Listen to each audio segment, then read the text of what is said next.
members of the Academy, members of the Philosophical Society, what you have good reason to wish to hear from me today, what circumstances have perhaps qualified me to discuss with you on the basis of experience, is how to make atomic weapons.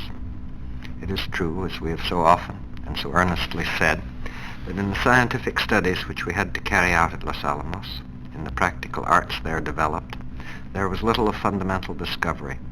There was no great new insight into the nature of the physical world. But we had many surprises. We learned a good many things about atomic nuclei, and many more about the behavior of matter under extreme and unfamiliar conditions. And not too few of the undertakings were in their quality and their style worthy of the best traditions of physical science. It would not be a dull story. It is being recorded in a great handbook of 15 volumes, much of which we think will be of interest to scientists, even if they are not by profession makers of atomic bombs. It would be a pleasure to tell you a little about it. It would be a pleasure to help you to share our pride in the adequacy and the soundness of the physical science of our common heritage that went into this weapon that proved itself last summer in the New Mexico desert. That would not be a dull story, but it is not one that I can tell today. It would be too dangerous to tell that story. That is what the President, on behalf of the people of the United States, has told us. That is what many of us, were we forced ourselves to make the decision, might well conclude. What has come upon us that the insight, the knowledge, the power of physical science, to the cultivation of which, to the learning and teaching of which we are dedicated, has become too dangerous to be talked of, even in these halls. It is that question that faces us now, that goes to the root of what science is and of what its value is. It is to that question to which tentatively, partially, and with a profound sense of its difficulty and my own inadequacy, I must try to speak today. It is not a familiar question to us in these late days. It is not a familiar situation. If it seems to bear analogy to that raised by other weapons, to the need for a certain secrecy, let us say, in the discussion of howitzers or of torpedoes, that analogy will mislead us. There are some accidents in this situation, some things that may, in the large light of history, seem contingent. Atomic weapons are based on things that are in the very frontier of physics. Their development is inextricably entangled with the growth of physics, as in all probability with that of the biological sciences and many practical arts. Atomic weapons were actually made by scientists, even some of you may think by scientists normally committed to the exploration of rather recondite things. The speed of the development, the active and essential participation of men of science in the development, have no doubt contributed greatly to our awareness of the crisis that faces us, even to our sense of responsibility for its resolution. But these are contingent things. What is not contingent is that we have made a thing, a most terrible weapon, that has altered abruptly and profoundly the nature of the world. We have made a thing that by all the standards of the world we grew up in is an evil thing. And by so doing,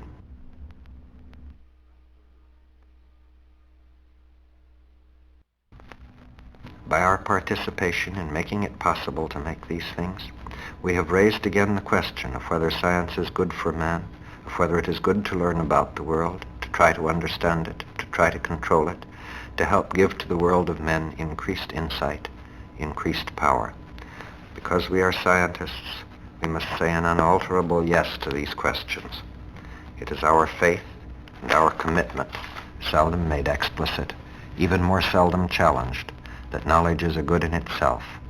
Knowledge and such power as must come with it. One will perhaps think back to the early days of physical science in Western culture, when it was felt as so deep a threat to the whole Christian world. One will remember the more recent times of the last century, where such a threat was seen by some in the new understanding of the relations between man and the rest of the living world. One may even remember the concern among the learned at some of the fundamental developments of physics, the theory of relativity, and even more, the ideas of complementarity, and their far-reaching implications on the relations of common sense and of scientific discovery, their enforced reminder, familiar to Hindu culture, but rather foreign to that of Europe, of the latent inadequacies of human conceptions to the real world they must describe. One may think of these things, and especially of the great conflicts of the Renaissance, because they reflect the truth that science is a part of the world of men, that often before it has injected into that world elements of instability and change, that if there is peril in the situation today, as I believe there is, we may look to the past for reassurance that our faith in the value of knowledge can prevail. An atomic bomb is not a new conception, a new discovery of reality. It is a very ordinary thing in some ways, compact with much of the science that makes our laboratories and our industry. But it will change men's lives as over the centuries the knowledge of the solar system has changed them. For in a world of atomic weapons, wars will cease. And that is not a small thing, not small in itself, as the world knows today, perhaps more bitterly than ever before, but perhaps in the end even greater in the alterations, the radical if slow alterations, in the relations between men and between nations and cultures that it implies. It can only help us, I believe, to recognize these issues as rather great issues. We can serve neither ourselves nor the cause of the freedom and growth of science, nor our fellow men, if we underestimate the difficulties, or if we through cowardice becloud the radical character of the conflict and its issue. During our lifetime, perhaps, atomic weapons could be either a great or a small trouble. They cannot be a small hope. They can be a great one. Sometimes, when men speak of the great hope and the great promise of the field of atomic energy, they speak not of peace, but of atomic power and of nuclear radiations. Certainly these are proper enthusiasms that we must all share. The technical feasibility of deriving virtually unlimited amounts of power from controlled nuclear reactors seems very certain, very nearly certain. And the realization of plants to demonstrate the advantages and limitations of such power does not seem, from the point of view of technical effort, remote. One must look at history to learn that such possibilities will in time be found of value, will in time come to play an important, even if at this moment not thoroughly understood, part in our industry and our economy. You have heard this morning of some of the biological and medical problems and uses of radiation from such reactors. Even physicists can think of some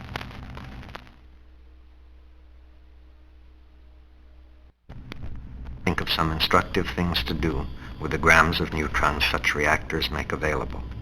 And all of us who have seen something of the growth of science know very well that what we can discern of the possibilities in these fields is a very small part of what will turn up when we really get into them. Nevertheless, it would seem somewhat wrong to me to let our confidence, in my view our wholly justified confidence in the future of the peaceful applications of nuclear physics, distract us entirely from the immediacy and the peril of atomic weapons. It would not be honest to do so, for not even a better understanding of the physical world, not even the most welcome developments of therapy, should make us content to see these weapons turn to the devastation of the earth. It will not even be very practical to do so. Technically, the operation of reactors and the manufacture of weapons are rather closely related. Wherever reactors are in operation, there is a potential source, though not necessarily a convenient one, of materials for weapons. Wherever materials are made for weapons, they can be used for reactors that may be well suited to research or power development.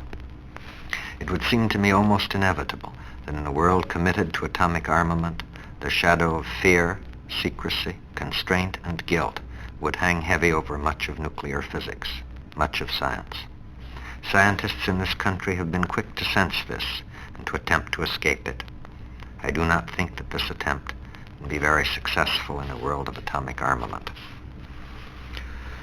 There is another set of arguments whose intent it is to minimize the impact of atomic weapons and thus to delay or to avert the inevitably in the end radical changes in the world which their advent would seem to require. There are people who say that they are not such very bad weapons. Before the New Mexico test, we sometimes said that too, writing down square miles and equivalent tonnages and looking at the pictures of a ravaged Europe. After the test, we did not say it anymore. Some of you will have seen photographs of the Nagasaki strike, seen the great steel girders of factories twisted and wrecked. Some of you may have noticed that these factories that were wrecked were many miles apart. Some of you will have seen pictures of the people who were burned or had a look at the wastes of Hiroshima. That bomb at Nagasaki would have taken out 10 square miles or a bit more if there had been 10 square miles to take out. Because it is known that the project cost $2 billion and we dropped just 2 bombs, it is easy to think that they must be very expensive. But for any serious undertaking in atomic armament, and without any elements of technical novelty whatever, just doing things that have already been done, that estimate of cost would be high by something like a factor of 1,000.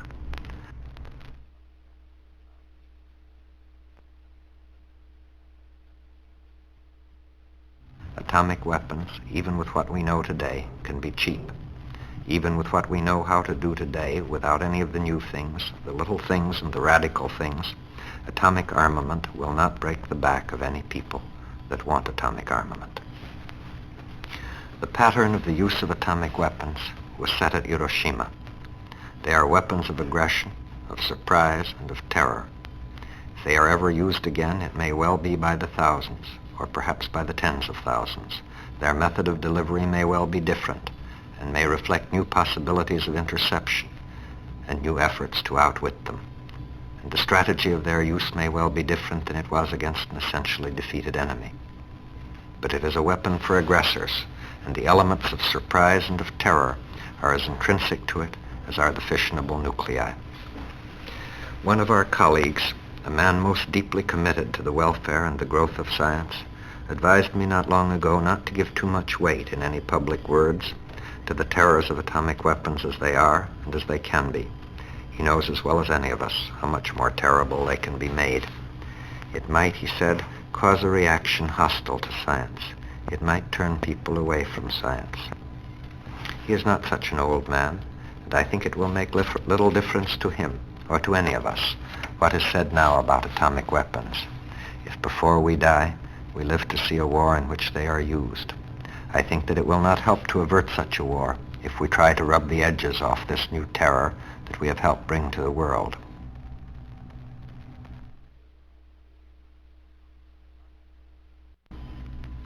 I think that it is for us among all men, for us as scientists perhaps in greater measure, because it is our tradition to recognize and to accept the strange and the new. I think it is for us to accept as fact this new terror, and to accept with it the necessity for those transformations in the world which will make it possible to integrate these developments into human life. I think we cannot in the long term protect science against this threat to its spirits and this reproach to its issue, unless we recognize the threat and the reproach and help our fellow men in every way suitable to remove their cause. Their cause is war. If I return so insistently to the magnitude of the peril, not only to science, but to our civilization, it is because I see in that our one great hope. As a further argument against war, like arguments that have always and increasingly existed, that have grown with the gradual growth of modern technology, it is not unique.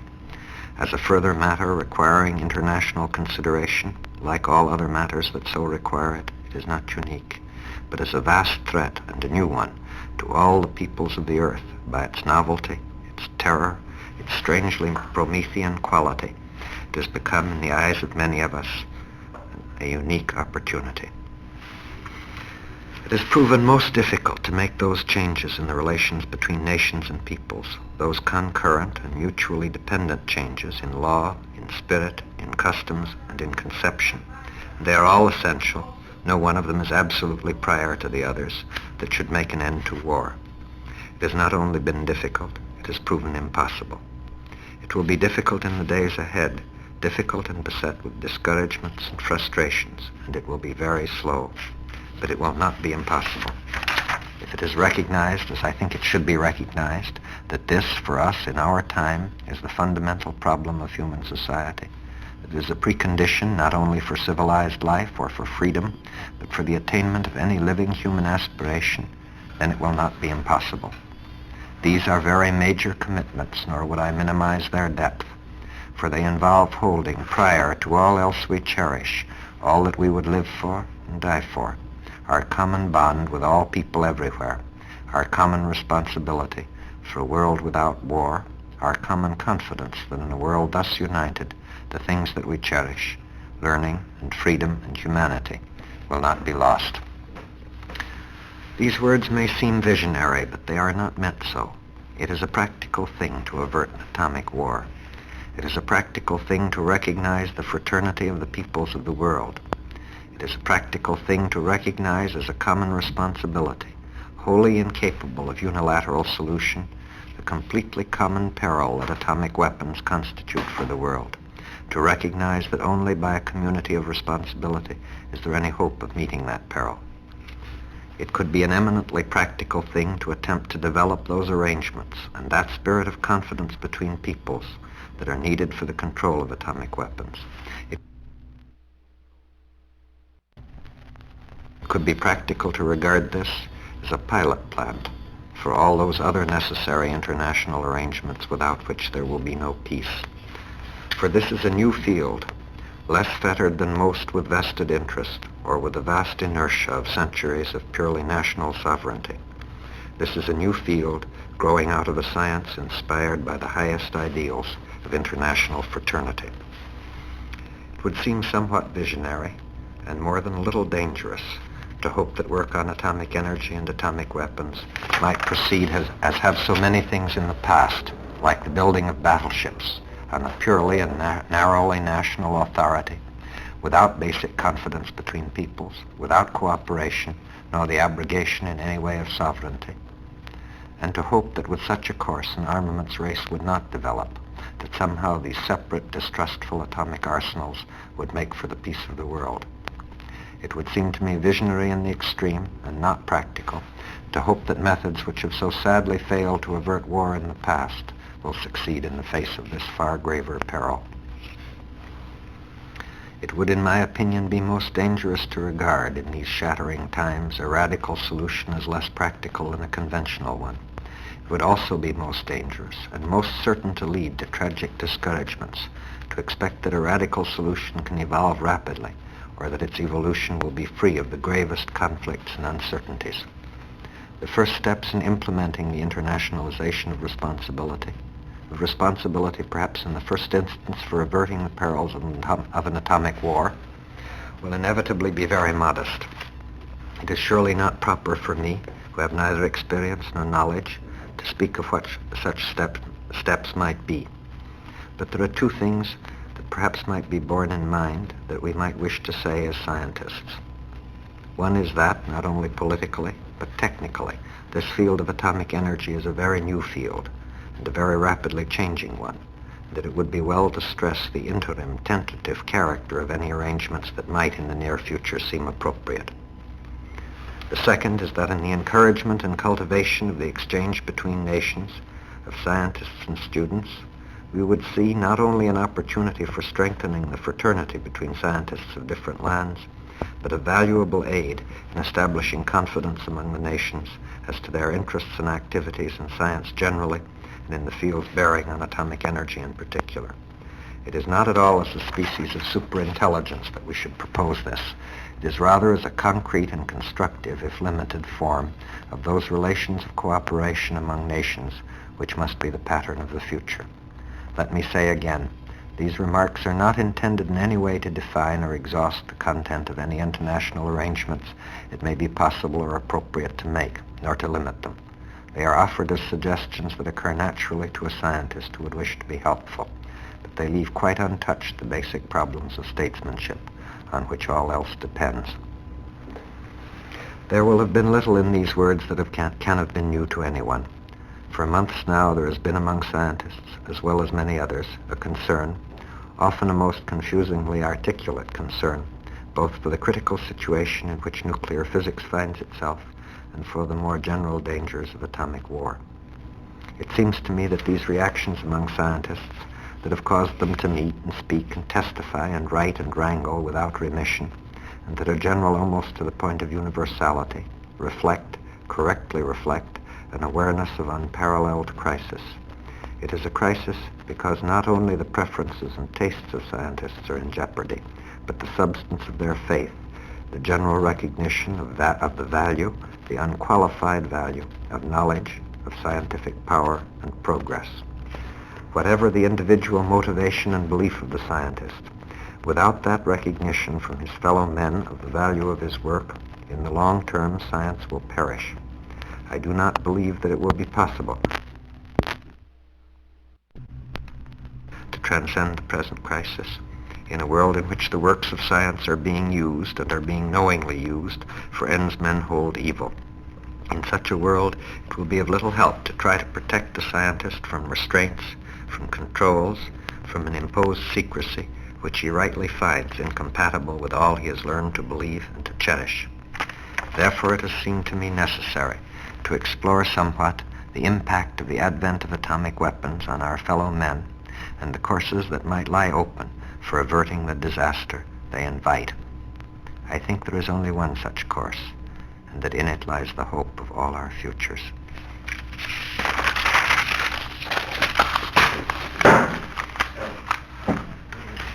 And we'll see what